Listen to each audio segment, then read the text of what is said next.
Hey everybody, it's Drum Jr. and today I'm going to be reviewing and talking about this monster of a TV. This is one of LG flagship LED Super UHD or ultra high definition 4K TVs.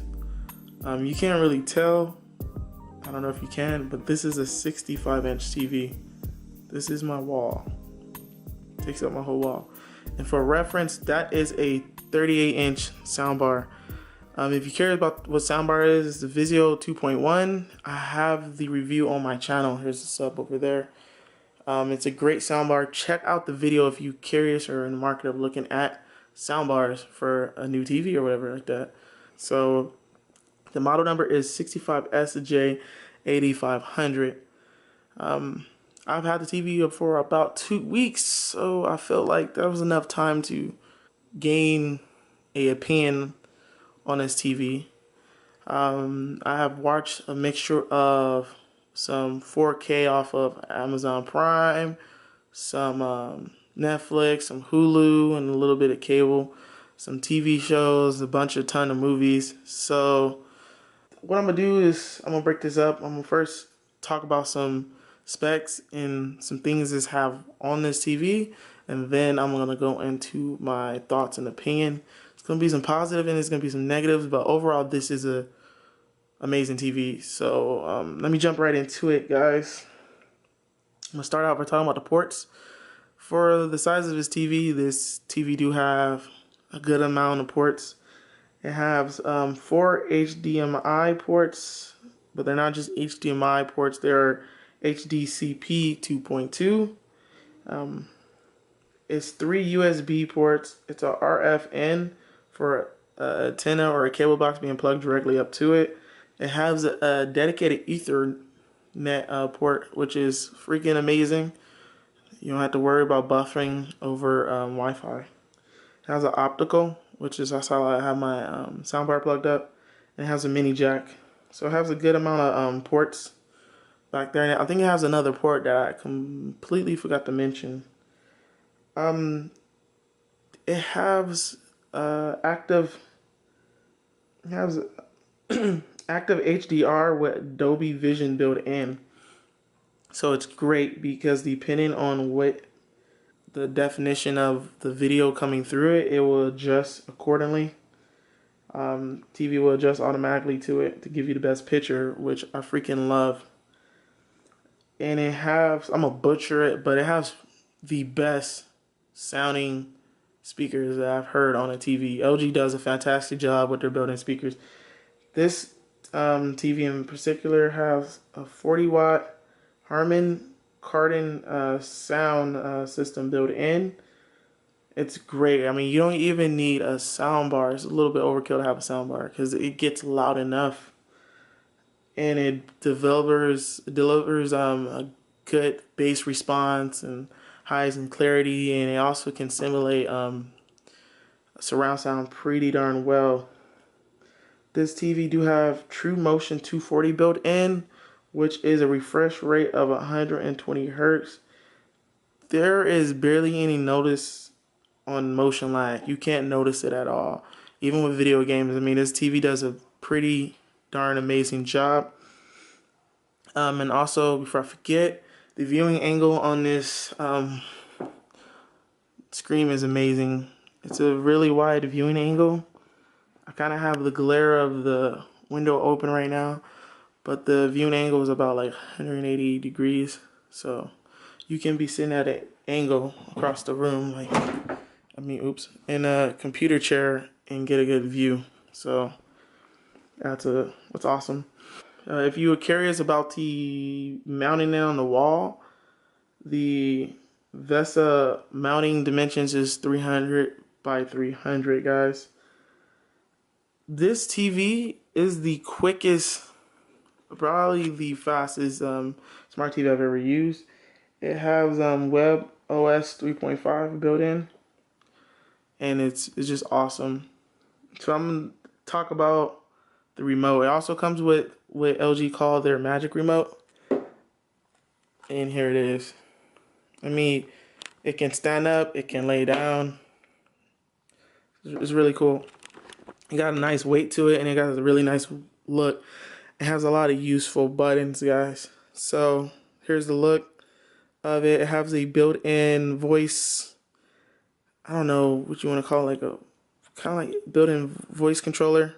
So you can, straight from your remote, sitting down, search anything, and also switch ports and ports. It has right on the controller a Netflix button and an Amazon. It's not focusing.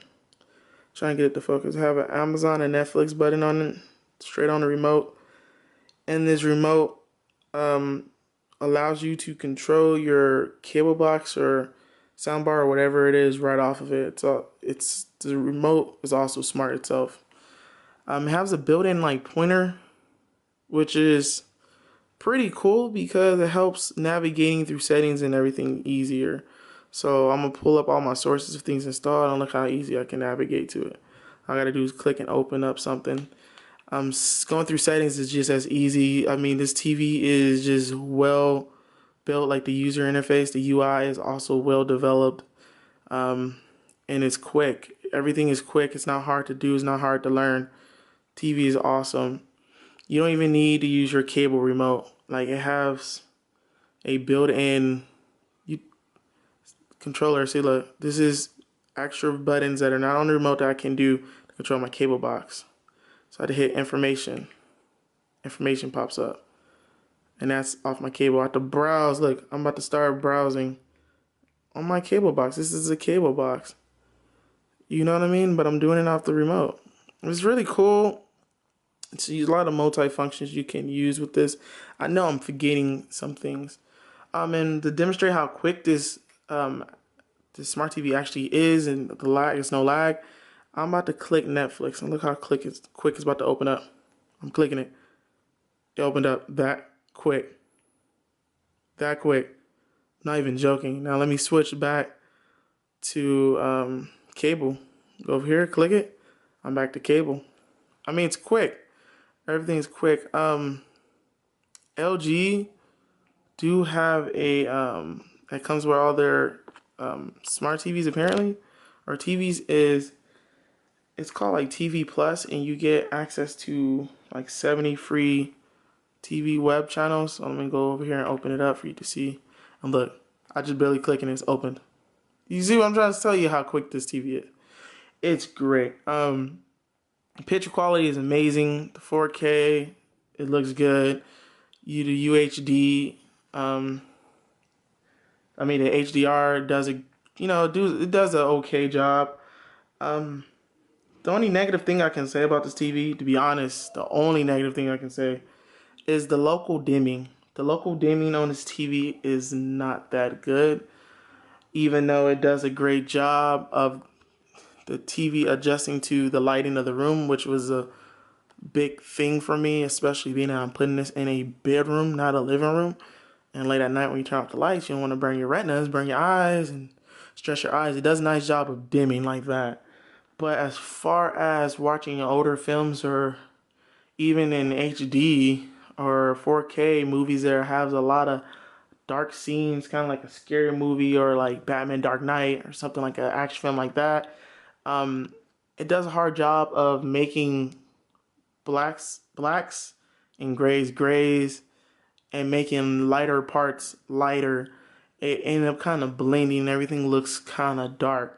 But you only encounter this problem occasionally if it's like how right now I have some tennis on, or I can switch to Netflix and put on some, I don't know, National Geographic type stuff. And it is beautiful. Like regular lighting situations, or where it's not that too much for dark scenes, this TV do a fantastic job. I mean, this TV is great. This panel is great. The way they designed this. I know I'm probably forgetting something, guys. So if you have any questions, please feel free to hit me up and leave a comment down below. That pretty much wraps up this review. I would recommend this TV.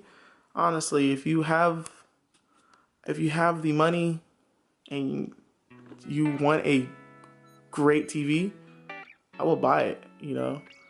If you're gonna watch a lot of dark type horror films, not dark as mean, like evil, but I mean dark as far as the lighting goes type films, go ahead and look at the competition like the Sony. I heard the Sony do a better job on lighting on that part, but it's probably not gonna look as good as this TV.